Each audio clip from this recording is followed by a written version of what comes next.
7 দিনের জন্য আন্দোলন স্থগিত করল তিতুমির কলেজের শিক্ষার্থীরা। সরকারি তিতুমির কলেজকে বিশ্ববিদ্যালয় ঘোষণার দাবিতে চলমান আন্দোলন আপাতত 7 দিনের জন্য স্থগিত করেছে শিক্ষার্থীরা। আজ সোমবার রাত 10টার দিকে আন্দোলনরত শিক্ষার্থীদের পক্ষে রাষ্ট্রবিজ্ঞান বিভাগের শিক্ষার্থী লায়েক নূর মোহাম্মদ এই ঘোষণা দেন। এর আগে রাত পৌনে 10টার দিকে শিক্ষার্থীদের সঙ্গে কথা বলেন শিক্ষা মন্ত্রণালয়ের যুগ্ম সচিব মো. নুরুজ্জামান।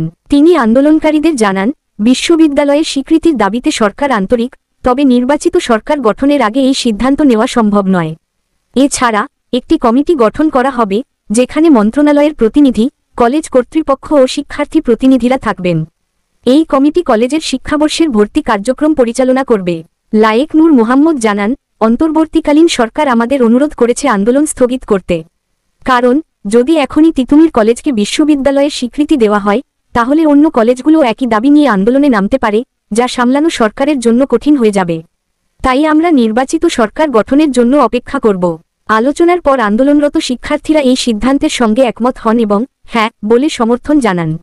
এরপর অনশনরত শিক্ষার্থীদের জুস খাইয়ে আন্দোলন সাময়িকভাবে স্থগিত ঘোষণা করা হয়। স্বরাষ্ট্র উপদেষ্টার প্রতিক্রিয়া। তিতুমির কলেজের শিক্ষার্থীদের আন্দোলন ও সড়ক অবরোধ নিয়ে কঠোর প্রতিক্রিয়া জানিয়েছেন স্বরাষ্ট্র উপদেষ্টা লেফটেন্যান্ট জেনারেল অব. মো. জাহাঙ্গীর আলম চৌধুরী। তিনি বলেন, শিক্ষার্থীদের দাবি দিন দিন বেড়ে চলেছে। জনগণ এখন অতিষ্ঠ হয়ে উঠেছে।